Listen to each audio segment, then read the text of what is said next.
Ex-Nazi radar technician reveals the silent convoys moving harassed female POWs between secret camps January 17th, 1945, somewhere in the frozen valleys of Lower Saxony. The radar operator's breath misted in the cold air of the bunker, his fingers numb despite the wool gloves as he adjusted the oscilloscope's dials. Outside, the night pressed against the concrete walls like a living thing. Inside, the green phosphorescent glow of the Würzburg-Riese radar painted his face in ghostly light. Oberfeldwebel Klaus Zimmermann had spent 3 years watching the skies for Allied bombers, tracking their approach vectors with mathematical precision, calling down night fighters upon them. But on this particular night, what caught his attention wasn't in the sky at all. It was on the ground. A convoy moving without lights through the valley below, invisible to the naked eye but clear as day on his ground surveillance mode. A feature rarely used, officially discouraged but technically possible. 6 trucks, moving slowly, stopping frequently, taking roads that led nowhere strategic, nowhere military, just moving. He didn't report it. Something in the pattern felt wrong. Something in the silence of the radio channels, in the way his commanding officer had left specific instructions never to track ground movements in certain grid sectors, told him this was not information he was meant to possess. So Klaus Zimmermann, faithful servant of the Reich, loyal technician of the Luftwaffe, did something he had never done before. He wrote down the coordinates, he noted the time, and he began to watch. By the winter of 1945, the 1,000-year Reich was collapsing inward like a dying star, and in its final convulsions it was trying desperately to hide its secrets. The Allied advance from the west, the Soviet juggernaut from the east, both were closing like the jaws of a vast trap, and between those jaws lay hundreds of installations, camps, facilities that existed in the grey spaces of official records. Some were known: Auschwitz, Bergen-Belsen, Dachau. But others operated in deeper shadows, places where the paperwork was deliberately confused, where prisoners were moved constantly to prevent liberation, where evidence was being destroyed as fast as the crematoria could burn it. And among those prisoners were women who had committed the unforgivable crime of being witnesses, of being useful, of being alive in a regime that had decided they should not be. The convoys Klaus tracked that winter were part of a vast improvised network of prisoner transfers that historians would later struggle to fully map. They moved at night, used secondary roads, avoided railways that Allied bombers had turned into twisted sculptures of iron. They carried women whose faces Klaus would never see, whose names appeared on manifests that would be burned before spring. Political prisoners, resistance fighters, Jews who had somehow survived the initial selections, Soviet partisans, French communists, Polish intellectuals, and others whose crimes were never specified, whose files contained only a number and the word Nacht und Nebel, night and fog, the designation that meant they were to disappear without trace, without trial, without memory. Klaus Zimmermann had joined the Luftwaffe in 1938 with the enthusiasm of a young man who believed in order, in German greatness, in the promises of a rebuilt nation. He had studied radio technology at the University of Göttingen, had graduated with honours, had been proud to serve. The radar stations were the cutting edge, the technological superiority that would shield the fatherland. He had believed in the mission. In 1940, tracking RAF bombers felt like protecting his mother in Hamburg, his sister in Berlin. In 1942, watching the radar bloom with American bomber formations felt like standing between civilization and barbarism. But by 1945, something had changed. Not in the technology. The radar still worked, still painted the sky with electromagnetic precision. But in Klaus himself, too many cities had burned, too many of his friends had died, too many orders had made no sense, and now, these silent convoys. He expected military efficiency. The Wehrmacht, for all its faults, was organised. Supply convoys moved on schedule. Troop transports followed protocols. Even retreats, and they were only retreats now, followed doctrines. But these movements were different. They were desperate. The trucks broke down frequently, based on their stop patterns. They took circuitous routes, doubling back, avoiding main roads even when those roads would have been faster. They moved between facilities that didn't appear on military maps, installations identified only by local landmarks he had to cross-reference with civilian cartography. And they moved human cargo. He knew this because one night in late January, Engine trouble forced one convoy to halt for nearly 6 hours, within visual range of his station. Klaus, violating every protocol, every regulation, had taken the station's rangefinder binoculars and climbed to the observation post. Through the optics, he watched guards standing around the trucks, smoking, stamping their feet against the cold. And once, briefly, when a tarpaulin lifted in the wind, he saw faces, women's faces, gaunt, exhausted, crammed into the truck bed like cordwood. One of them looked directly toward the radar station, though she couldn't possibly have seen him in the darkness. Her eyes, even at that distance, even through the grainy optics, carried something that made Klaus lower the binoculars and return to his bunker. The historical record of these transfer convoys exists in fragments, in scattered testimonies, in logbooks that survived when they should have been destroyed. The International Tracing Service in Bader-Olsen, established after the war to document Nazi persecution, contains transport lists that contradict each other, that show prisoners arriving at camps before they officially left others, that document deaths during transfers that never officially occurred. Researchers have identified at least 300 documented convoy movements between January and April 1945, specifically involving female prisoners, moving them between subcamps of Ravensbrück, between labour detachments in Saxony, between facilities that were being evacuated ahead of Allied advances. The actual number was certainly higher. Many convoys left no record at all. What Klaus Zimmermann expected, what his training and indoctrination had prepared him for, was that these movements would be purposeful, that prisoners were being relocated to more secure facilities, or to labour sites, or even, if one believed the euphemisms, to resettlement areas. What he discovered through his unauthorised tracking was that the movements were essentially random. Convoys would travel for 2 days to a camp, arrive, be turned away because the camp was full or being evacuated itself, and then travel 3 more days to another location. Prisoners were being moved not toward any destination but simply away, kept in motion, kept alive just enough to be someone else's problem, someone else's evidence, someone else's crime. He began keeping a log. This too was forbidden. Radar operators were supposed to record only what appeared on their screens during designated tracking windows, only bomber formations and fighter approaches, only the war in the sky. But Klaus used a separate notebook disguised as personal correspondence, and in careful handwriting he documented grid coordinates, timestamps, estimated vehicle counts. He told himself he didn't know why he was doing this, that it was just habit, just the precision of a trained technician. But in truth, some part of him had already decided that there would be an afterwards, that someone would need to know, that these movements would need to be explained. On February 3rd, his logs recorded a convoy that took 8 days to travel 140 kilometres, 8 days for a distance that should have required 4 hours. The route wandered through the Harz Mountains, backtracked twice, stopped at 3 different camps. Klaus later learned, through whispered conversations with a supply clerk who was drunk and talkative, that the convoy had been carrying French resistance fighters, women who had been arrested in 1943 and held at Ravensbrück. They were being moved to Buchenwald subcamps, but Buchenwald subcamps were full, so they were moved again and again. Of the 47 women who left Ravensbrück on that convoy, 23 reached the final destination. The others died en route, exposure, exhaustion, summary execution when they couldn't keep up. Their bodies were left beside rural roads, in forest clearings, in ditches. The paperwork listed them as transferred. The psychological weight of this knowledge accumulated slowly, like snow on a roof. Each night of tracking, each new convoy, each realization that these patterns of movement had no military logic, only the logic of concealment and disposal, added another layer. Klaus had been raised to believe in order. The Nazi state had promised order, discipline, clarity.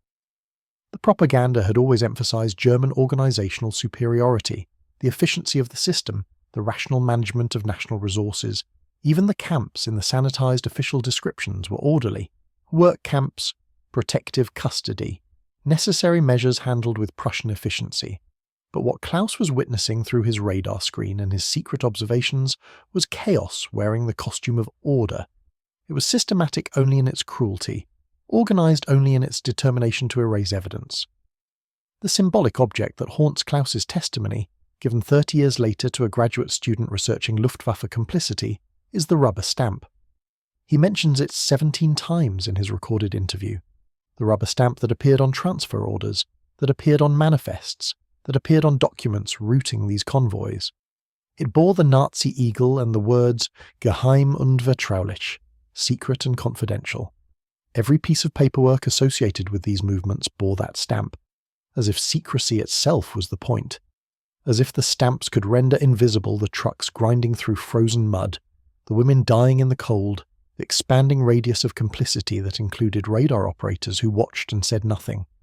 Klaus kept his secret through February, through March. The Allied advance continued. The radar station received orders to prepare for evacuation, to destroy sensitive equipment, to retreat east and then north. But the convoys continued too, now moving faster, more desperately.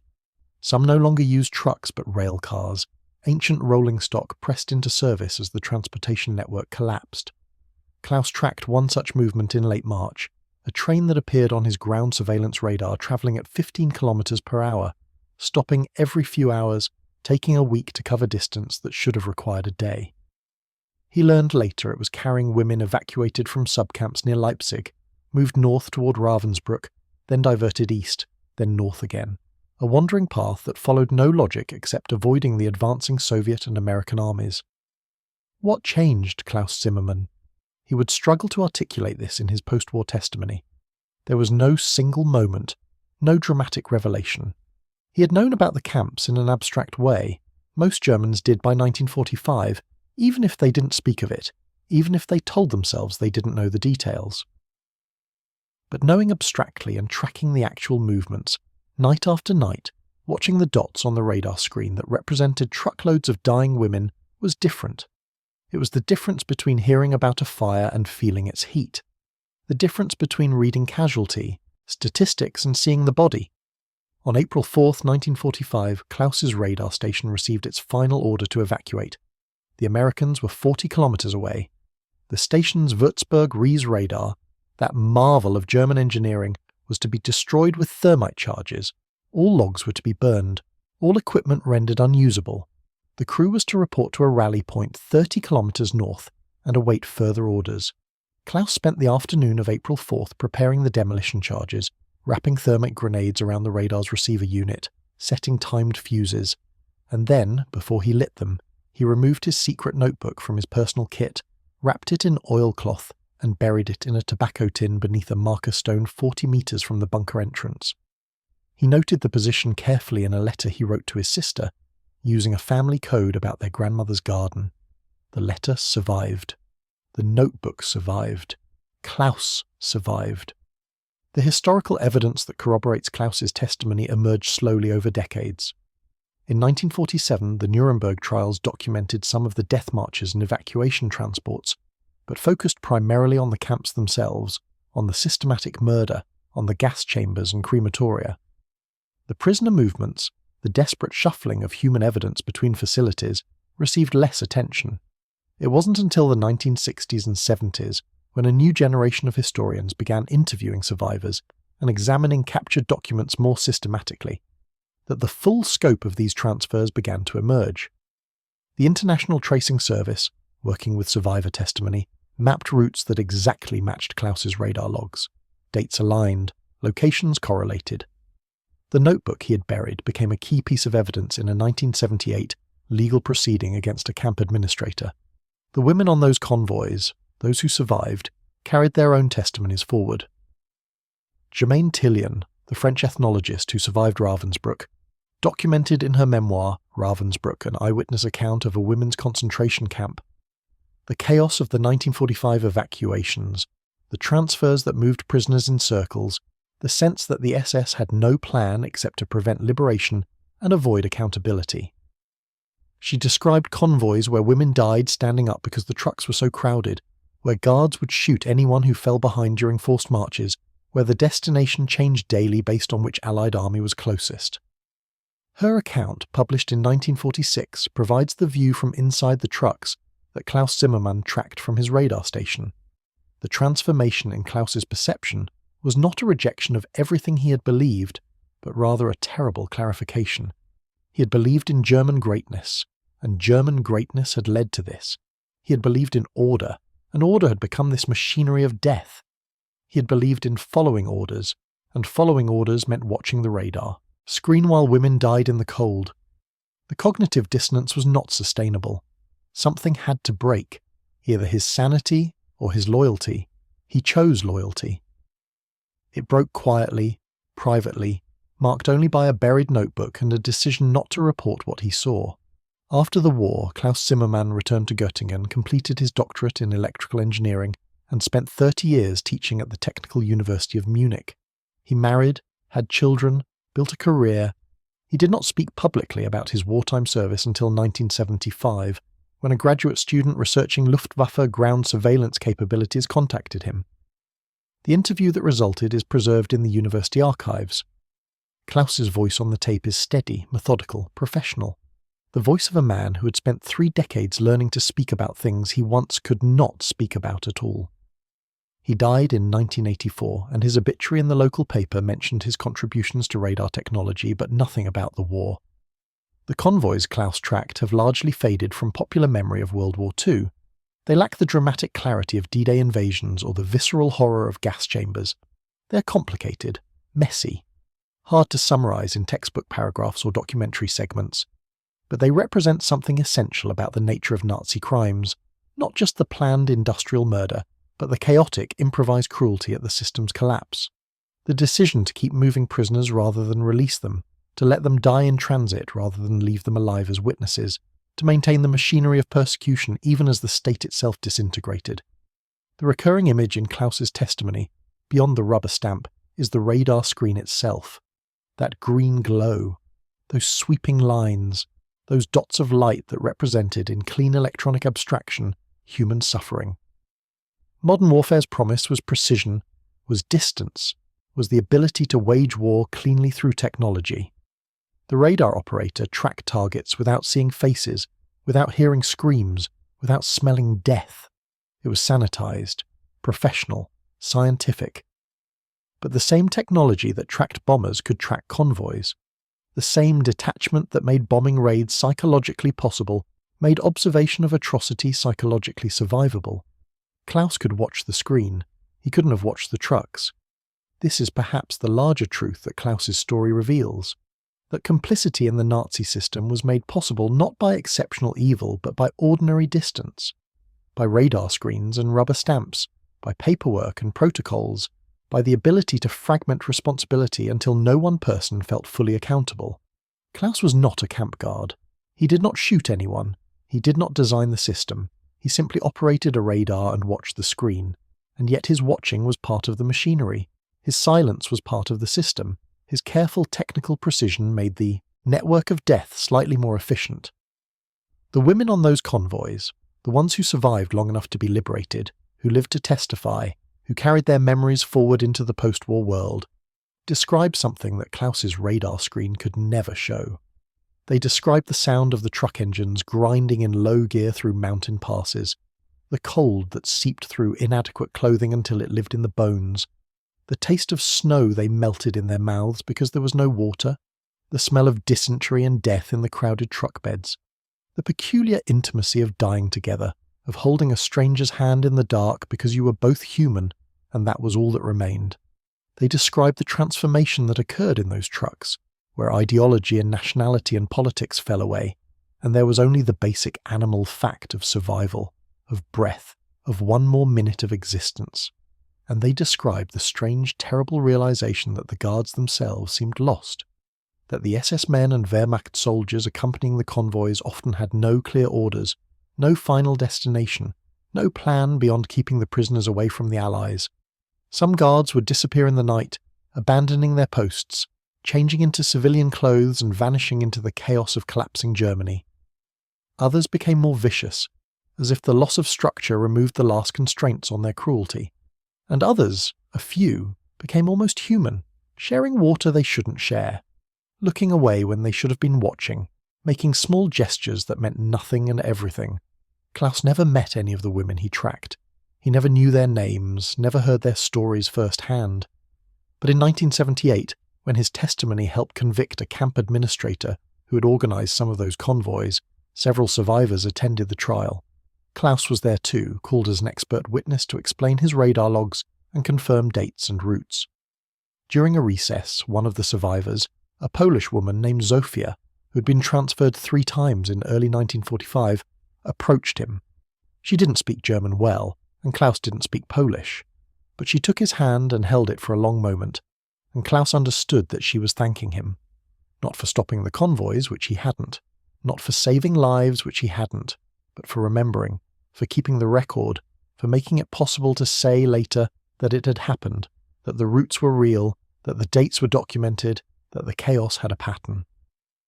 The epilogue to Klaus Zimmermann's story is written in archives. His notebook, retrieved in 1946, resides in the German Federal Archives in Berlin. His testimony is part of the Fortunoff Video Archive for Holocaust Testimonies at Yale. His radar logs have been cross-referenced with survivor accounts in at least 14 different historical studies. The routes he tracked have been mapped, the dates confirmed, the casualties estimated.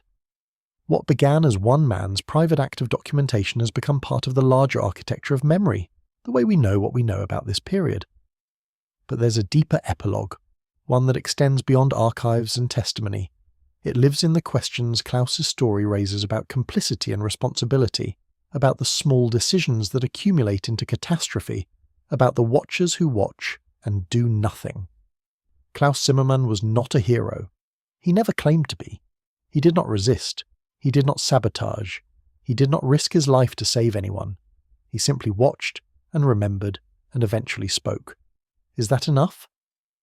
The question is uncomfortable because the answer is both no and yes.